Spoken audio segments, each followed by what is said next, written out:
betapa mereka menabung bertahun-tahun, akan tetapi mereka juga harus menunggu bertahun-tahun.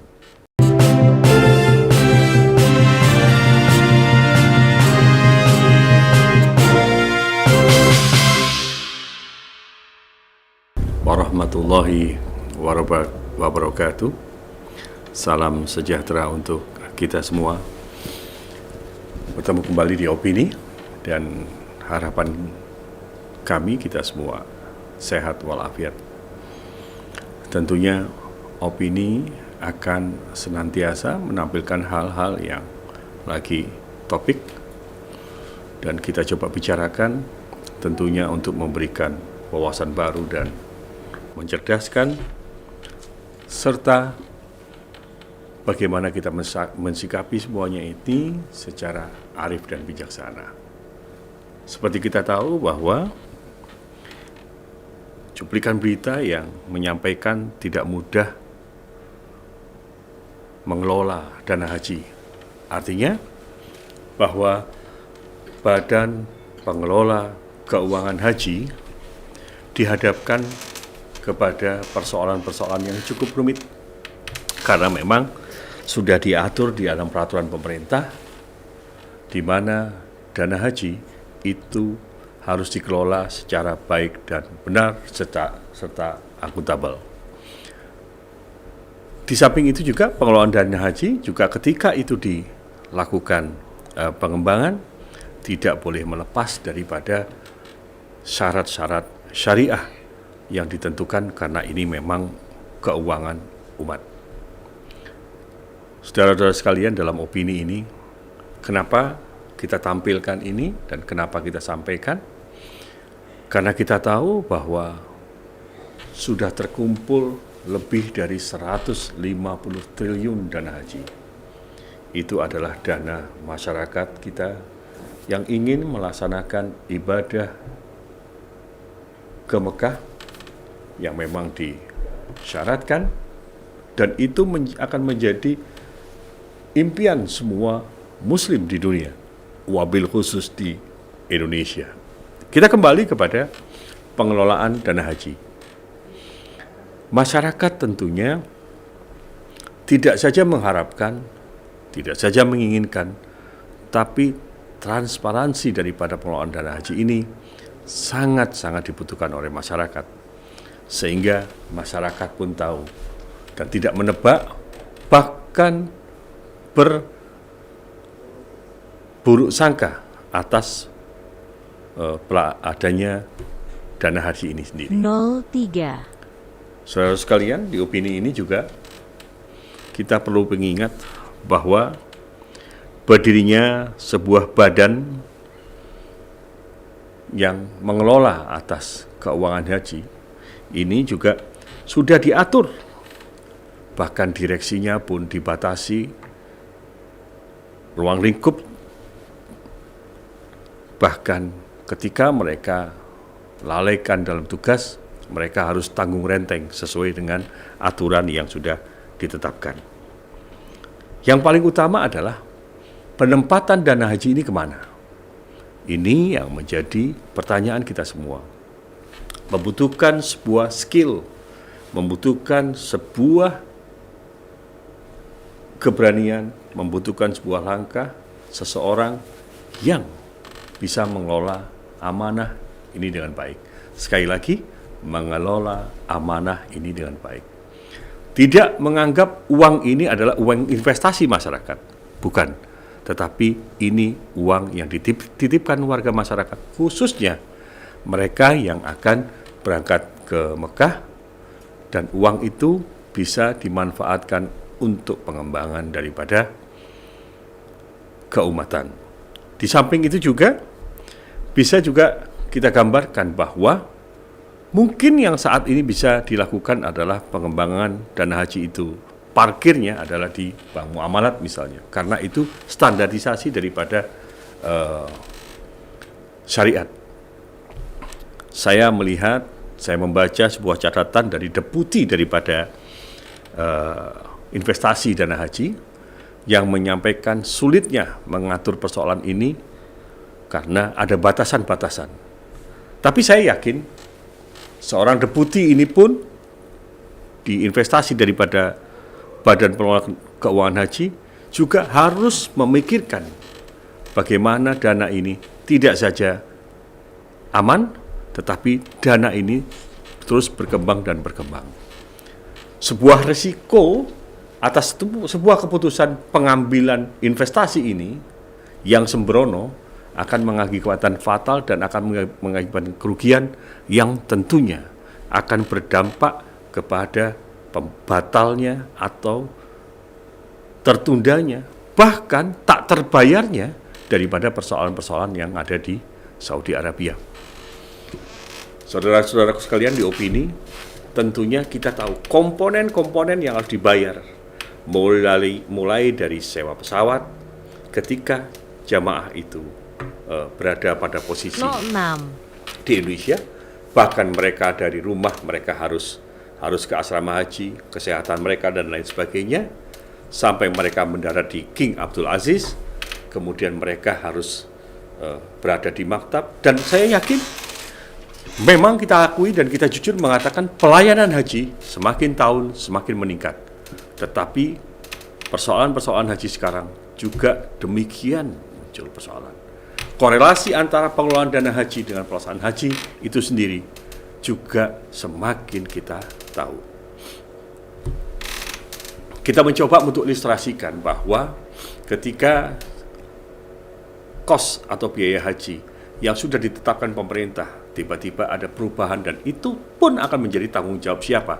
Apakah itu menjadi tanggung jawab jamaah haji ataukah ini menjadi tanggung jawab pemerintah karena uangnya sudah tersetor di pemerintah? Kembali kepada persoalan BPKH. BPKH sendiri saya yakin di samping mereka hati-hati untuk mengelola keuangan dan menghindari daripada kerugian, mereka juga berupaya untuk melakukan pengembangan atas penempatan daripada keuangan yang sudah ada pada diri mereka. Walaupun ada prakarsa untuk melakukan revisi daripada Undang-Undang Nomor 34 Tahun 2014 yang tentunya diharapkan bahwa ada upaya bagaimana ke depan pemerintah ini bisa menyetujui sehingga mereka semakin bisa ada ruang dan waktu yang lebih dari yang sekarang untuk melakukan pengelolaan dana haji sehingga mereka dapat memenuhi tugas dan tanggung jawab mengembangkan dana itu dikembalikan kepada masyarakat, tentunya masyarakat yang untuk pengembangan perekonomian, tetapi tidak lupa bahwa dana haji pun ini pun juga harus dipertanggungjawabkan ketika nanti mereka akan berhadapan dengan jadwal yang sudah ditentukan untuk pemberangkatan jamaah haji. Sekilas sedikit kita bicara tentang BPKH, Badan Pengelola Keuangan Haji. Tentunya ada kesimpulan sedikit ya tadi yang saya sampaikan bahwa BPKH tempat parkirnya keuangan haji, BPKH dengan sudah mendapatkan batasan-batasan aturan, BPKH saat ini berkembang dalam bisnis yang sudah terpagari dengan model atau sistem syariat yang sudah ditentukan. Dan BPKH saat ini pun dengan keterbatasan itu lagi mengajukan upaya untuk meminta persetujuan pemerintah agar upaya-upaya itu semakin dikembangkan tetapi tidak melupakan dan tidak keluar daripada koridor penyelamatan atau koridor kehati-hatian.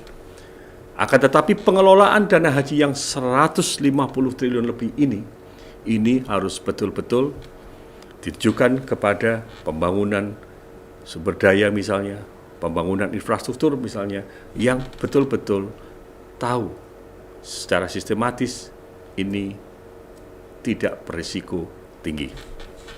Baik, itu tadi ketika kita bicara tentang BPKH. Terbatas sekali memang ketika kita bicara BPKH, dan harapan kita ke depan, pemerintah membuka seluas-luasnya, termasuk yang dikatakan tadi, apa yang dikatakan, yang pendapat yang disampaikan oleh Deputi Investasi daripada BPKH. Beliau harus berani menyampaikan kepada masyarakat tentang bagaimana progres, bagaimana pengelolaan dana haji, dan bagaimana peran serta masyarakat untuk memanfaatkan dana itu dalam rangka pengembangan ekonomi keumatan dan ekonomi kerakyatan. Sisi lain yang ingin kita opinikan hari ini, setelah daripada pengelolaan dana haji adalah sebagai berikut. Ongkos naik haji sudah mencapai 45 juta rupiah di tahun ini. Beratkah?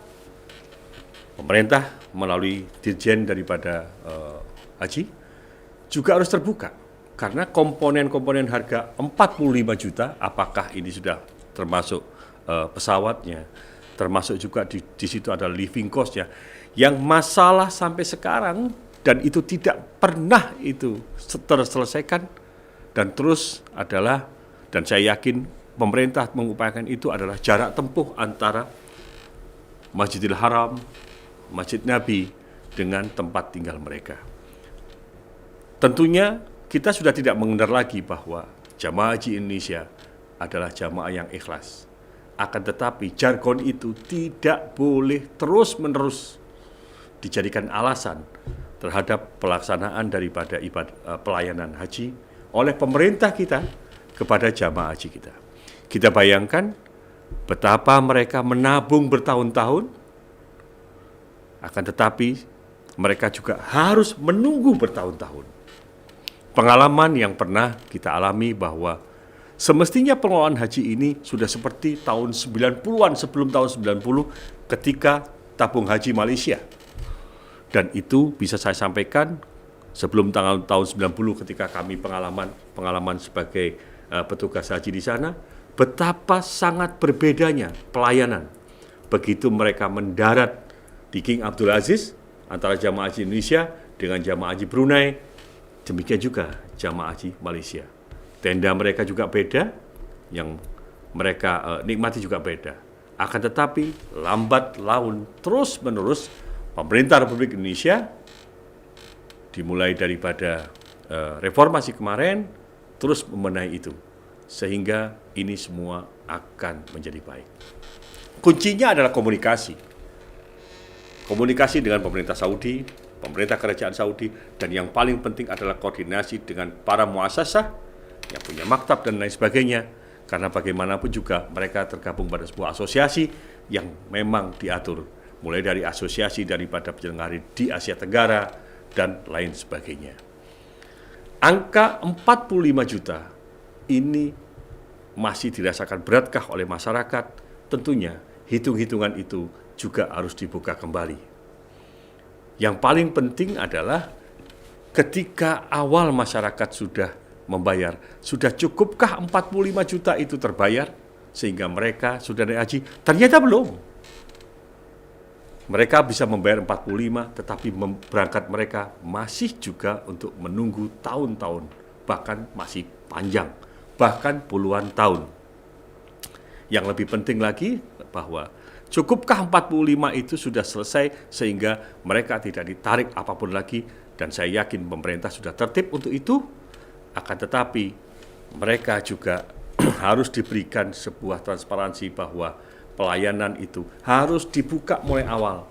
45 ini apa saja yang mereka mendapatkan karena mereka sudah memberikan apa yang menjadi kewajiban mereka. Seperti yang saya singgung, setelah sepakat atau tidakkah kita dengan harga 45 juta tadi, bagaimana dengan rekan-rekan kita yang ada di Biro Travel? Dan tentunya ketika itu haji plus atau haji non-ONH, mereka tidak masalah karena jamaahnya mampu membayar lebih. Dan saya yakin tahun ini sudah akan lebih daripada 150 juta. Kita kembali ke saat ini sekarang.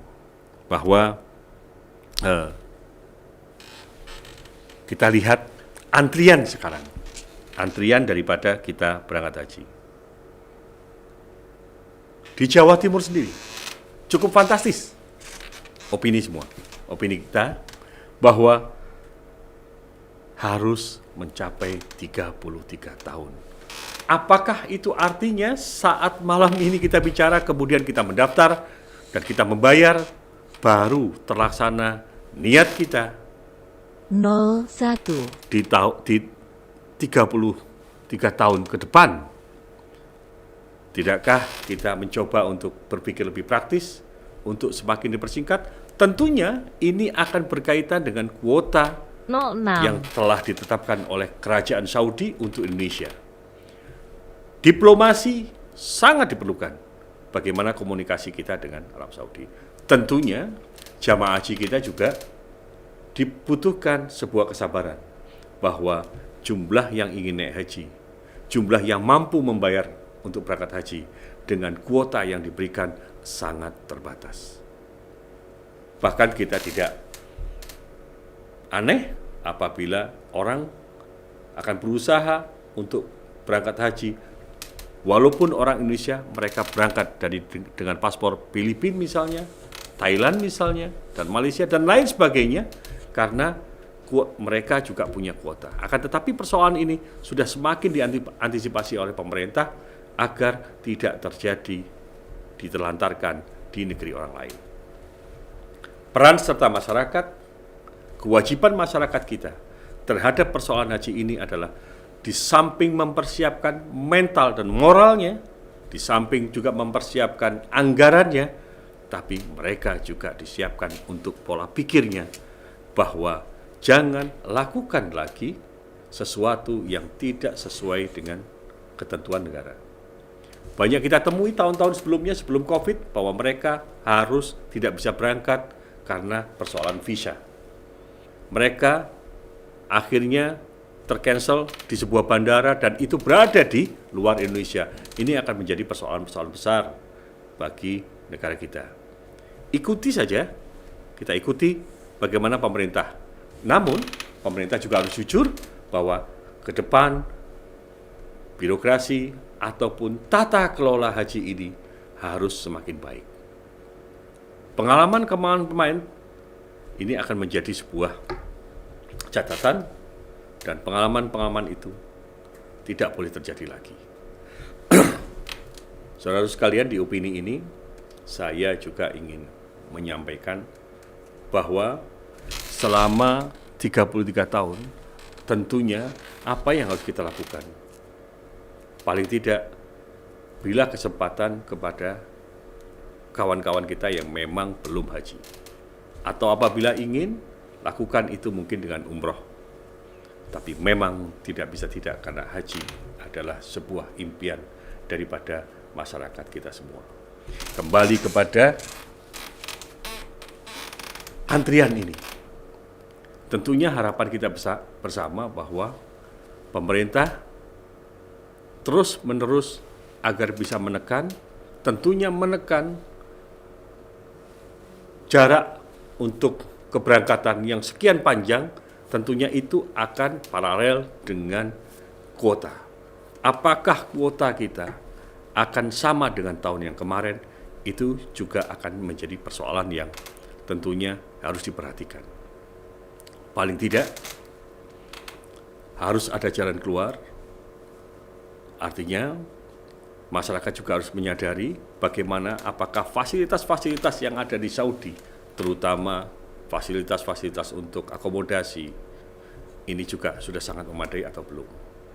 Tentunya bahwa masa tunggu yang sekian tahun itu dengan mereka, kesiapan mereka membayar, tentunya menjadi tanggung jawab pemerintah melihat persoalan ini. Kembali, upayakan untuk bertambahnya kuota sehingga jadwal tunggu ini tidak semakin panjang. Dan kami mencatat bahwa untuk jamaah haji yang usianya di atas 50, ini tentunya tidak lagi menunggu masa yang panjang. Karena tentunya secara fisik mereka harus diprioritaskan. Harapan kita melalui Kementerian Agama yang dikomandoi oleh Pak Menteri Pak Yakut, lahir sebuah gagasan-gagasan yang bagus, lahir sebuah pemikiran-pemikiran yang bagus, tidak saja terhadap pengelolaan haji, tetapi persoalan daftar tunggu ini akan menjadi prioritas utama kita. Karena haji itu setiap tahun, dan haji itu menjadi sebuah impian kita bersama. Saudaraku di opini, di akhir daripada pertemuan kita, tadi saya sudah menyampaikan tentang bagaimana pengelolaan daripada Badan Pengelola Haji, Badan Pengelola Keuangan Haji, yang ternyata mereka dibatasi gerak langkahnya dengan aturan, dan memang itu benar. Persoalan kehati-hatian dalam pengelolaan keuangan haji, karena ini adalah uang umat. Dan dibutuhkan untuk sebuah pemikiran, sebuah kerja kreatif, kerja yang bertanggung jawab, sehingga dana haji yang ada di BPKH ini betul-betul terkumpulkan dan bisa dimanfaatkan secara baik dan benar. Harapan juga tentunya adalah jangan pernah ada kebocoran di BPKH. Kemudian angka 45 juta tentunya harus dijawab oleh pemerintah, apakah angka itu sudah memenuhi angka kewajaran. Kami berpikir di dalam opini ini, ketika mereka sudah membayar 45, kemudian ada sesuatu di mana nilai kursnya itu melonjak, maka siapa yang tanggung jawab? Harapan kita sekali lagi bahwa pemerintah harus selalu hadir dalam persoalan haji ini. Kemudian yang terakhir kita lihat adalah jangka waktu. 008. Upayakan, lakukanlah semaksimal mungkin agar jangka waktu ini tidak terlalu jauh. Ataupun metodenya dirubah, atau metodenya bergilir, atau sesuatu metode yang memberikan kesempatan seimbang dan adil antar semua daerah. Tentunya hal lain yang perlu kita bicarakan, fasilitas. Kami yakin fasilitas untuk haji ini semakin baik. Munculnya bandara-bandara sehingga tidak perlu embarkasi yang terlalu jauh. Di Jawa Timur misalnya, keberangkatan itu nanti bisa dilakukan dari Banyuwangi. Di Jawa Timur misalnya, keberangkatan bisa dari Malang. Di Jawa Timur misalnya, keberangkatan bisa dilakukan melalui Kediri kalau bandara itu sudah jadi. Sehingga mereka sudah banyak sekali pilihannya.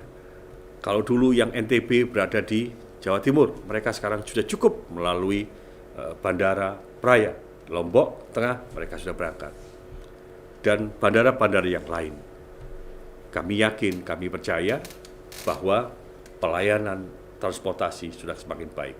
Ditambah lagi transportasi di sana, bis dan kereta cepat juga semakin baik. Pilihlah yang terbaik. Dan harapan kami, Dirjen Haji akan senantiasa bekerja cerdas, bekerja cermat, dan tentunya tiada lain untuk memberikan pelayanan yang terbaik untuk tamu-tamu Allah, karena mereka hanya ingin beribadah dan beribadah haji. Terima kasih. Semoga ini bermanfaat. 3 catatan pada opini kita, dan kita akan ketemu di opini yang akan datang. Wassalamualaikum warahmatullahi wabarakatuh. Salam sejahtera untuk kita semua. Teriring doa, semoga kita sehat dan jamaah haji kita akan senantiasa sehat, pulang kembali ke tanah air